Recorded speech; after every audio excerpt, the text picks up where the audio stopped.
In an age of us against them, believers have a secret weapon. What is the secret weapon?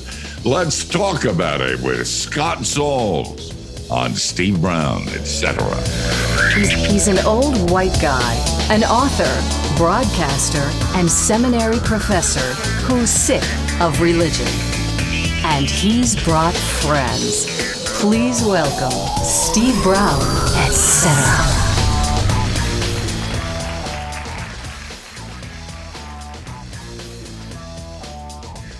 Hey, we're so glad you're here. You always have a place at our table. The name of the program is Steve Brown, etc., and I'm Steve, the aforementioned old white guy. Our resident church mega pastor, our mega church pastor is Zach Van Dyke. Look for Zach's new reality TV show, The Real Pastors of Central Florida. Oh my gosh. Lots of exciting stuff there, right, Zach? Yeah.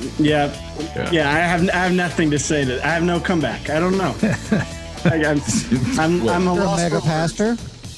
I'm going with mega pastor. I like mega pastor. Oh, listen, never mind. Your show has just been canceled. Matthew Porter, our executive producer, is here with us, and call him a romantic, but Matthew gets a little emotional this time of year when the leaves change and the weather gets cooler and the electric bill drops. Right? Only in and our Central video Florida. director, John Myers, is in his tech bunker, and our producer, Jinx, is in his little glass booth, and they're both staying put until all the political ads are gone. Yes. Dr. George Bingham's here. George has been wearing his mask, but depending on how the election goes today, he may also start wearing sackcloth and ashes. But he's still going to be the president even after the election, though, right? Wyatt, of course, is the soft feminine side of the program. Be sure to look for Kathy's new Lutheran recipe book. It's called We Never Cooked It That Way Before. Are you now a Lutheran, or that's next week? No, I got 2 more weeks. 2 more weeks, you'll be a Presbyterian. And then in 2 weeks, you will set aside your convictions of a lifetime and step into a Lutheran church. And Is it possible to still blow it? And they won't let you in? Oh, okay. Yeah, Kathy, why didn't you give us non-denominationals a try, man? Come on, you could have given us a try, Kathy. Because you don't have a retirement home for old people. Oh. No, we don't. Build a retirement home and we'll all go over. Build a retirement home, Zach, and I'm there. Okay. I'm yours. More money than God. You could start do like a that whole if you retirement wanted community. to do it. 55 and up. Hey, we should let people know, because you just referenced the election today, but everyone who's listening to this, they're in the future. Like, they already know what happened today, right? I hope they do. Maybe. By the way, as my pastor said last Sunday, whoever you voted for, you ought to try to remember that over 160 million people disagreed with you. And he said, what are you going to do about them? And speaking of them, that's what we're going to be talking about today with our friend Scott Sauls. Scott, if you don't know, serves as senior pastor of Christ Presbyterian Church in Nashville, Tennessee. Previously, Scott was lead and preaching pastor for Redeemer Presbyterian Church in New York City, where he worked alongside Dr. Timothy Keller. He's also planted and pastored churches in Kansas City and St. Louis, and he's going to keep on serving churches till he gets it right. And frequently, he speaks at conferences, leadership retreats, and university students. He's authored 5 books, and the latest, which I hold in my nicotine-stained fingers, is titled A Gentle Answer, Our Secret Weapon in an Age of Us Against Them. Scott, thanks so much for taking the time to be with us. Thanks for having me, Steve. It's great to be with you again. You know, this was a cool move. The only thing you could have done better to sell books would be to write one on sex, power, and money or something. I mean, this is really timely. Mm-hmm. As somebody was saying, I think off the air, we're recording this on election day, and we have no idea who's going to win or what's going to happen. But we know that a whole lot of people are going to be upset. I have a former student in one of the last elections said, and I love this statement, I've quoted it a bunch of times. He said, all across this country this morning, there are lots of people who are dancing in the aisles and rejoicing and singing.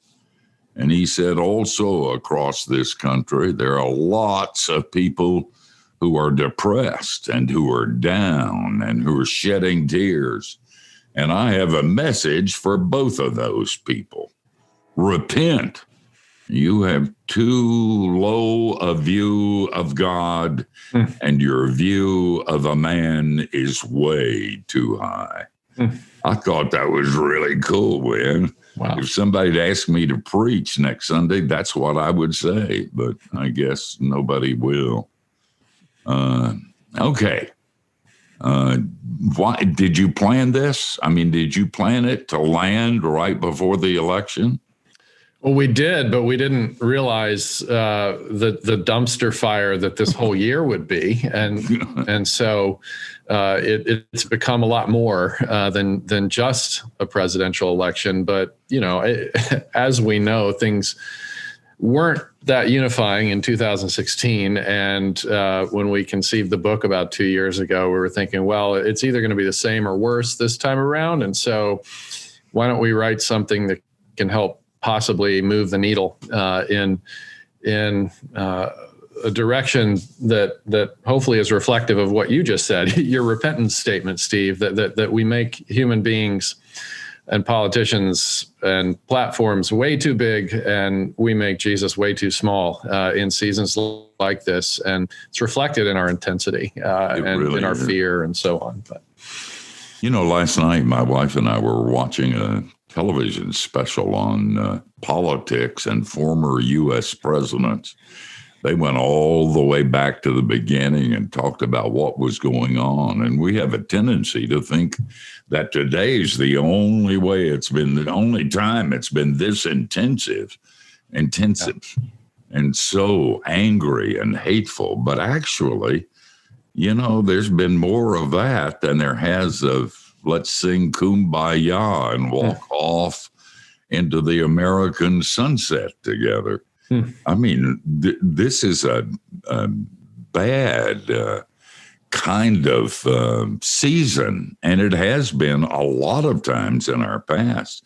But frankly, and I'm old, and I've been doing this a long time, I've never seen it this angry and this divided and this hateful and these kinds of things being said about both sides. Have you, Scott? I wonder, you know, I'm no sociologist, so I don't really know how to analyze how we're all feeling. And I think it's undeniable that we're all feeling like the anger is more intense, the outrage is more pronounced and amplified than it's ever been.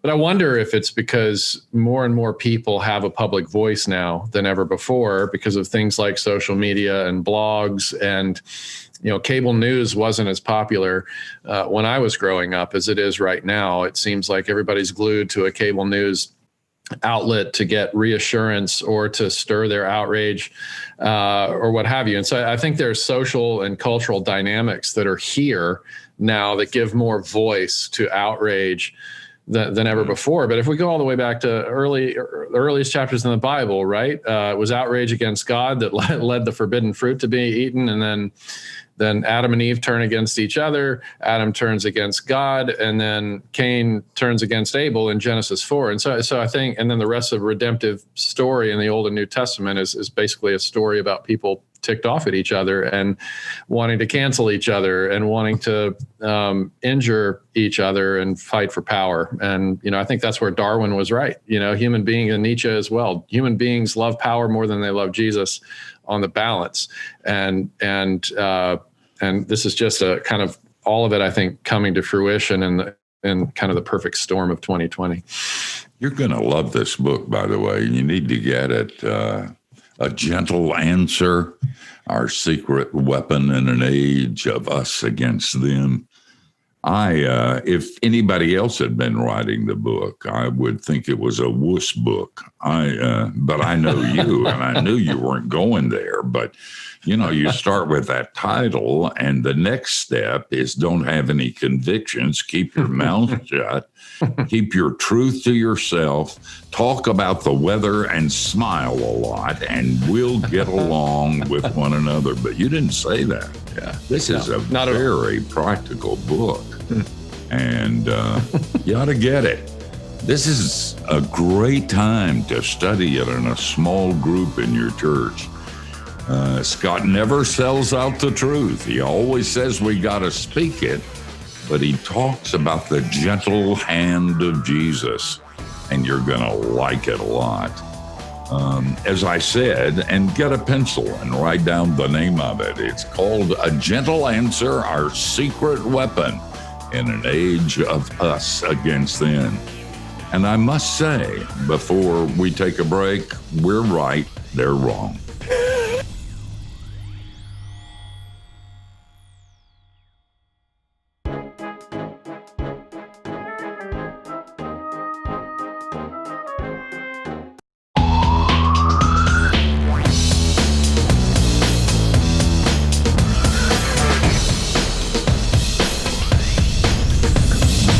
Hey, thanks for hanging out with us on Steve Brown, etc. And we're all hanging out with pastor and author Scott Sauls.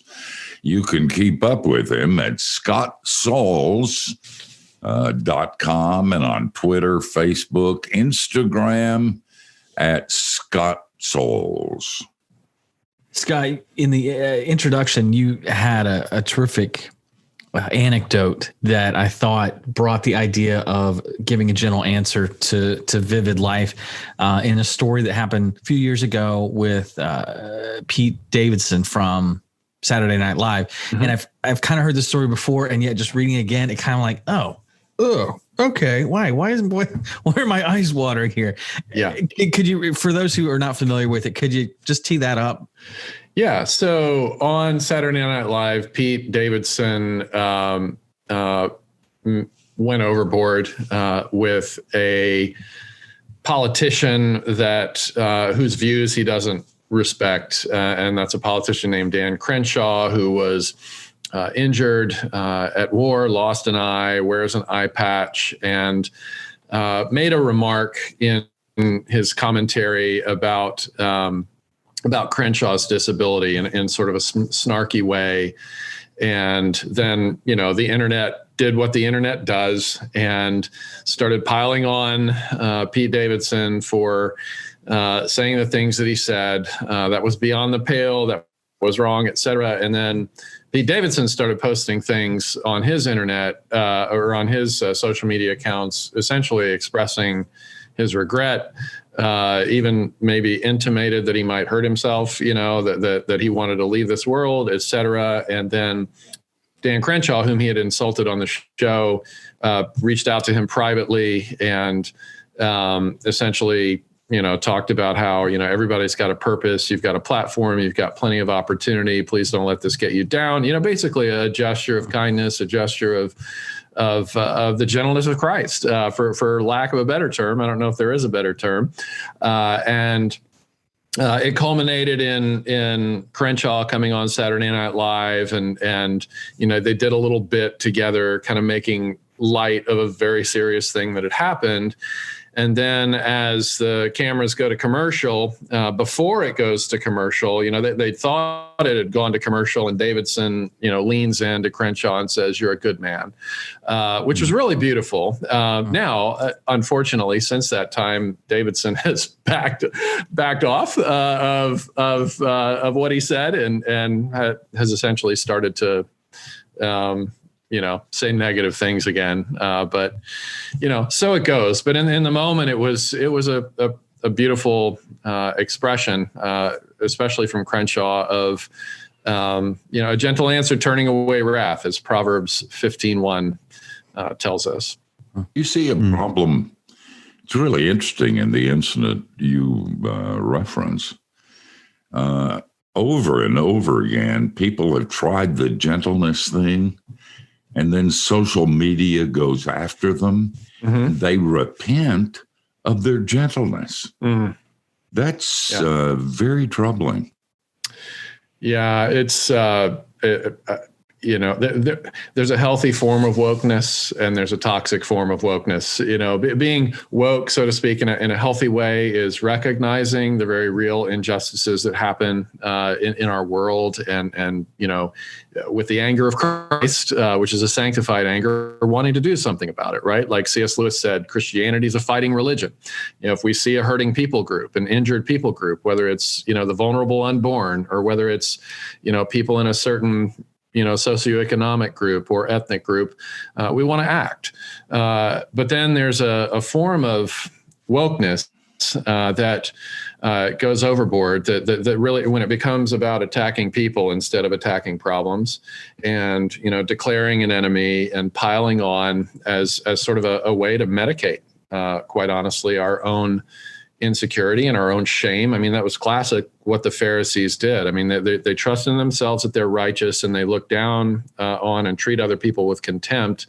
I think there's a deep psychology to that. We always want to deflect our own shame on other people, and I think that's what hyper wokeness is, especially if you're kind of a Johnny-come-lately to the race conversation, for example. I mean, there are a lot of young sort of activist types on social media who are white and have no black friends, and yet all of a sudden they are woke activists who are piling on to with a cause that's so much more complicated than they realize, and becoming prophets for a cause that has cost them nothing.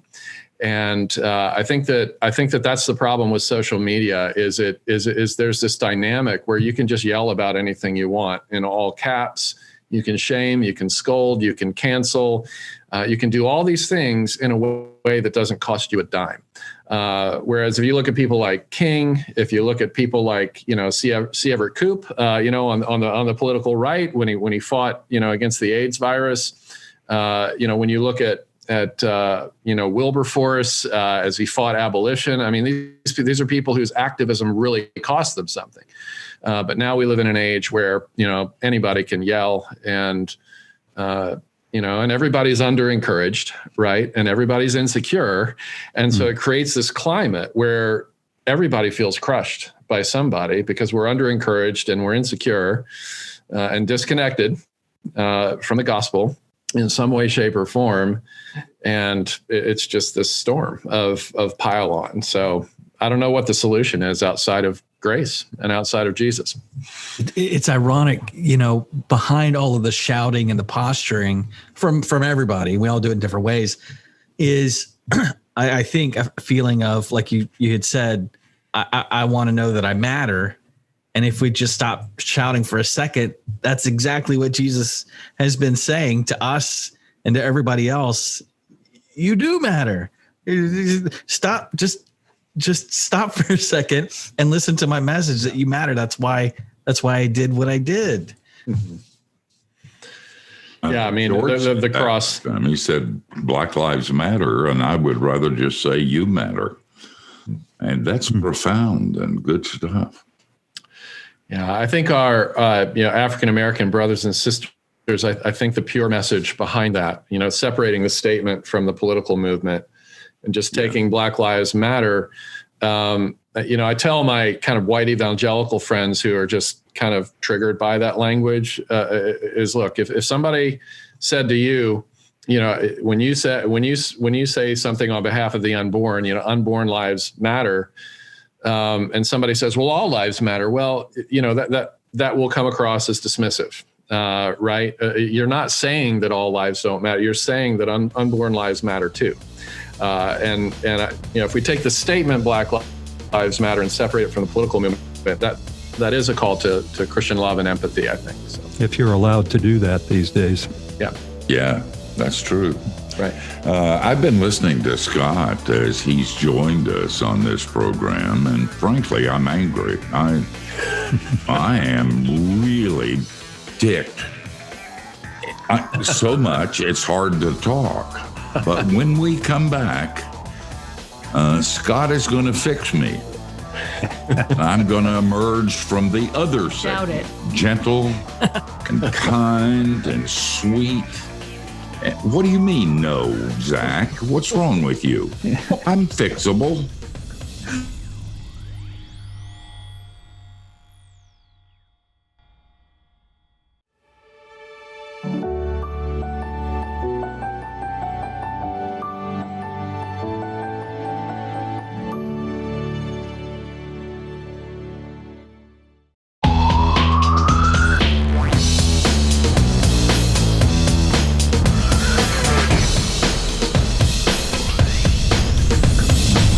Hey, we're so glad you're here, and you're listening to Steve Brown, etc., by the way.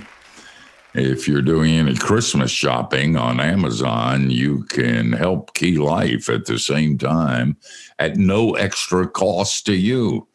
Check out keylife.org/Amazon Smile, and you can learn how you do it. And every time you do it, you get 3 free sins. Wait, can we just take a moment? Steve just talked about Christmas the first week of November. November 3rd. I think he's changed. He is Mr. Christmas. We got to get him a tree. That's right. And I went to Disney yesterday. Oh, my goodness. And it was magic. Man, that's And amazing. if you believe that, you'll believe anything.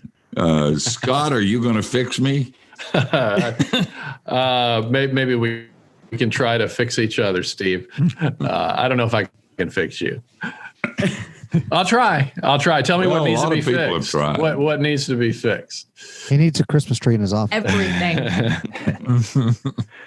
How can he be not so angry? Yeah. Well, when I've done conversations like this and interviews and stuff on the book, the biggest question I get from people who haven't read the book but they have browsed the table of contents is what's up with chapter 5, because it says that gentle people do anger well. And the question is, how could anger and gentleness be compatible? And of course, every good question has to start with a good answer, which starts with Jesus. And, you look at his 7 I am statements in John, right? He says, I'm the bread of life, the light of the world, the door of the sheep, and so on. But if you go to the gospel according to Matthew, there's an 8th I am statement written by Matthew, who walked with him for 3 years and would have personal knowledge and experience of this I am statement. I am statement number 8, where Jesus says, I am gentle and humble in heart. And yet, Jesus is also somebody who wasn't always nice. And he got really upset. He got really angry. He got fuming angry with people who were corrupting worship, flipped over tables, had a hissy fit in the narthex, as some might say, flipping over tables. He was furious at death as he stands at the tomb of Lazarus and the vandalism that death does to people created in the image of God. Matthew chapter 23, he's coming down on especially the scribes and Pharisees who had made a profession out of shaming and canceling people in the name of God. And he calls them hypocrites, whitewashed tombs, blind guides, fools, sons of hell, negligent, merciless, greedy, wicked. Steve, when you say I hate religion, I mean, he's my kind of guy. I'll tell you. Yeah, he raises the bar. He's lamb. He's also lion. He's kind. He's also severe, as Romans tells us. He's gentle and humble toward the weak, but he's a ferocious defender of the weak. And so I think that it's really important in a conversation on gentleness to talk about the prophetic spirit, right? Because Jesus is a priest, and so he's gentle. He's going to come alongside you and put his arms around you, but he's also a prophet. Which means he's going to get in your grill with the truth, especially if you're violating the truth, and especially if you're violating the love of God and the love of your neighbor. And the way that we distinguish between righteous anger and raging anger is the same way that we distinguish between righteous fire and raging fire, right? Righteous fire does things like cook bacteria out of our food, create ambiance for community gatherings or a romantic dinner, keeps us warm in the wintertime if we don't get to live in Florida. And yet raging fire can do things like what it's doing to the California coast right now. It can destroy forests. It can, if you're a This Is Us fan, from Pennsylvania, from Pittsburgh area, right? You hate fire because fire burned the house down and took Jack's life from us, right? And our favorite TV show, at least our favorite TV show, right? So there's righteous fire, there's raging fire, and there's righteous anger and raging anger. Raging anger attacks people.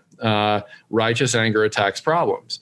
And you could look at Luke chapter 7, where this prostitute walks into a Pharisee dinner party where all the Pharisees are piling on. They're not treating her with dignity. They're not treating her as a human being. Jesus is receiving her affection in the only way she knows how to express it, prostitute using the tools of her trade, her hair, her lips, her perfume, to anoint Jesus's feet. And they're just scolding her. And there we see Jesus's gentleness and his anger at work at the same time. He gets after it with them and says, you haven't offered me any hospitality. And furthermore, do you see this woman, right? They call her a sinner. They depersonify her. He repersonifies her. They steal her dignity. He reestablishes her dignity. He says, do you see this woman? And then he essentially says, she just put on a clinic. You call yourself religious professionals. She just put on a clinic about what it means to worship.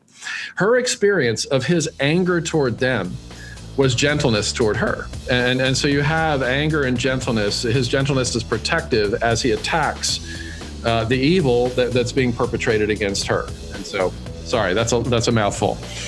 Oh man, that's so good. That's great. Guys, you just got to get this book. It's called A Gentle Answer, Our Secret Weapon in an Age of Us Against Them. It really is all about Jesus. He was angry, but you would never call him an angry man. The gentleness was there, and that attracted people rather than burned them up. Maybe I'll repent. Maybe I'll get better.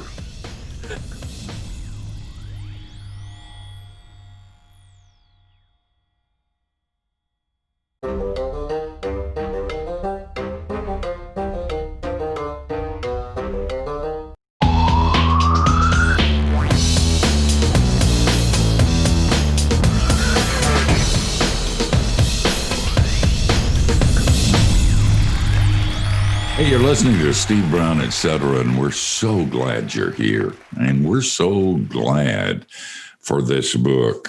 Scott Sauls is one of my favorite people, and and this book is not surprising if you know him. It's not a sellout, join hands and do the kumbaya thing. It has to do with gentleness, biblical gentleness. And we as Christians do have a secret weapon, and we can use it. Scott, I just wanted to follow up just a little bit. I think you've probably said everything that you want to say about it. But on this issue of these two sides or parts or whatever of Jesus, the gentle and gentleness and lowly versus the anger thing, I feel like we as Christians, tend to sort of forget about the gentle and lowly part of it, and we jump immediately over to the anger part because we're always trying to defend ourselves or something that has transpired by saying, well, Jesus got angry, look what happened in the temple, et cetera. And so we tend to always go toward that instead of capitalizing or whatever you want to use the proper terminology on the other side. Is that true, or am I dreaming? Now, is what specifically true? Is it true that I feel like we tend to jump toward the part about Jesus' righteous anger and indignation in an attempt, I think, probably to justify our own anger, whether ours is righteous or not. But seems like we always tend to pull on that hamstring. Right. I think that is, that's very true, especially in a time like now. I just got an email on Monday from somebody who said, and I preached one of those kind of ambiguous sermons where everybody's left guessing which way the pastor's going to go on election day. And I get this email from somebody saying, I thank you. I feel vindicated in the direction I'm going to go on Tuesday. And I had to respond like, my goal was not, and I don't think the Lord's goal is to make you feel vindicated in whatever your position is. And I do think there is a good bit of that in this climate, which is exposing in many ways how we are more tethered in our hearts, many of us, to a partisan platform than we are to Jesus. It really, it should strike us all, right? How every book of the Bible, except for Song of Solomon and Ecclesiastes, which are both in their own category, every book in the Bible was written from a place of being politically behind, from prison, from a remote island where John was exiled, from exile, either under Assyria or Nebuchadnezzar's Babylon, or Pharaoh's, or from place of slavery, Pharaoh's Egypt. The whole Bible was driven or was written and delivered to the world by people who were political outcasts. Jesus was born into the world and left the world as a political outcast. And so, this whole conflation of Christianity with politics just makes one wonder, have we even read our Bibles? Do we even care what the Bible says? If we have read it, do we really care about the vision of Jesus, or do we just want what we want? Do we want power? Are we more Nietzschean? Are we more Darwinian than we are Christian? And I think that what you're saying, the way that we will justify our outrage by saying, well, look at Jesus, we have to remember one really important fact. We are not Jesus. And we're not even close. And so it's a very exposing, important question, I think, for all of us to reflect on. Scott, I just kind of from an overall standpoint, it seems like, you weren't writing a book of 10 steps to achieving, spiritual gentleness or whatever. It seems almost like it's maybe a series of ways to observe that the Spirit is at work in you, and that idea that you were talking about. Have we even read the Bible? Are we working toward getting closer to Jesus and allowing that to work through us? Would that be right? Is that what you were after? I think so. Yeah. The first 3 chapters, if you've read the book, are all about, the gentle posture of Christ toward us. He loves the sinner in us. He reforms the Pharisee in us. He disarms the cynic in us, right? And so what I want is for people to encounter Jesus before they get to gentleness, right? That's how the fruit of the Spirit works. We can't take a bypass road around Christ to get to love, joy, peace, patience, kindness, goodness, faithfulness, gentleness, self-control. We can never behave ourselves into Christian virtue. We have to go through Jesus in order to get to the fruit of the Spirit, in the same way that the Pharisees had to go through Jesus to get to the prostitute. And by the way, you're not going to get to the prostitute if you try to go through Jesus, but you are going to get to the fruit of the Spirit if you go through Jesus. And so one of the kind of the cliches that we throw out to our church on a regular basis is, if you want to be like Jesus, you've got to stop trying to be like Jesus.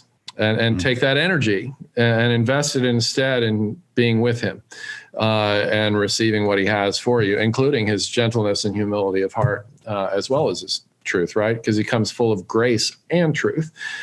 And another instructive passage is John chapter 8 with the woman caught in adultery. Always wonder why they didn't drag a man out into the square either, or as well. But Jesus, when he's encountered with her, she's exposed. He's the only man in that whole circle that was without sin and did have a right to throw a stone, and he chooses not to.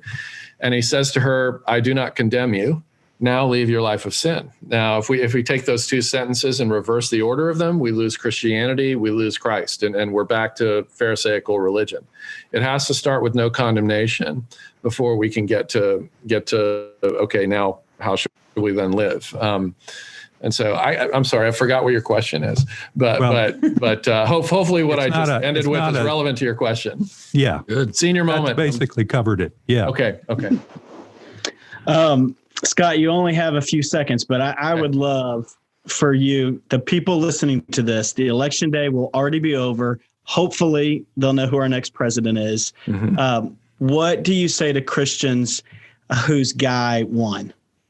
What do I say to Christian whose guys won? Just like if their guy won. Yeah, be quiet for a month, and look for somebody who is saying, or whose community is saying, that they're experiencing personal pain because of your candidate, and develop a friendship with them, and be quick to listen and slow to speak. Don't assume that the log is in somebody else's eye. Assume it's in your own. Christians don't gloat.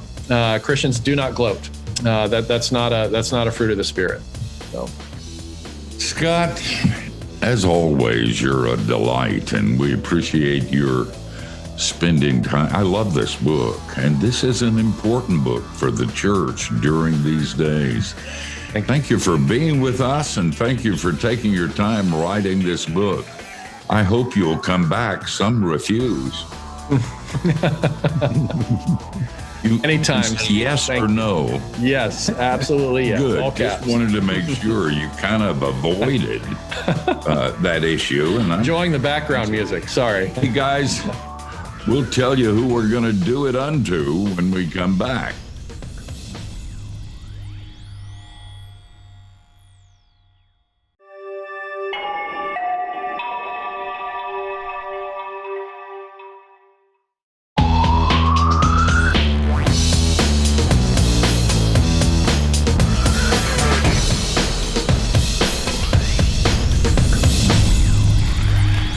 It's been a really good hour with Scott Sauls, and a necessary one now that the election is over. Christians need to get this book and read it, because this is a time when you can lose friends and even family members, when we can be divided even worse than before the election. And Christians do have a way to make a difference. We need to speak our truth. We can't erase it or pretend it's not there. But we need to remember that it's not political truth, it's biblical truth. It has to do with the verities of the Christian faith. And a lot of people don't like us for those, because I don't know if Scott said it during the interview, but it was in the book. Somebody had said that we live in a culture where hate is an asset.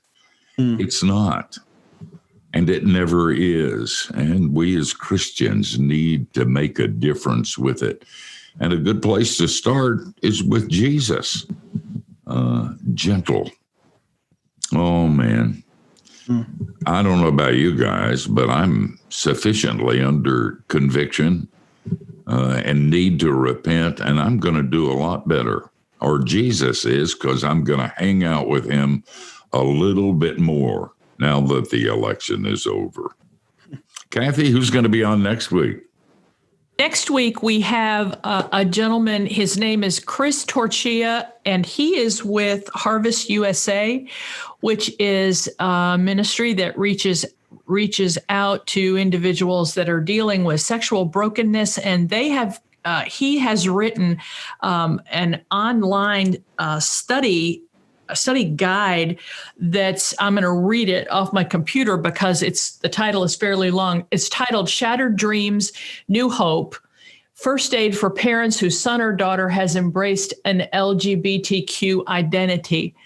And Steve, you used to serve on the board of that organization. So it'll be an interesting topic.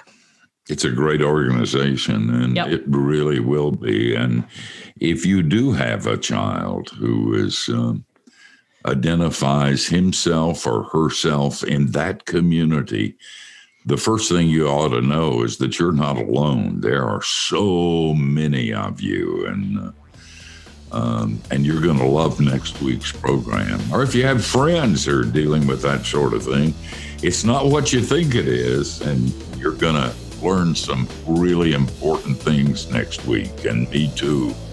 So just show, same time, same place. Between now and then, don't do anything we wouldn't do, and that gives you a wide, wide berth.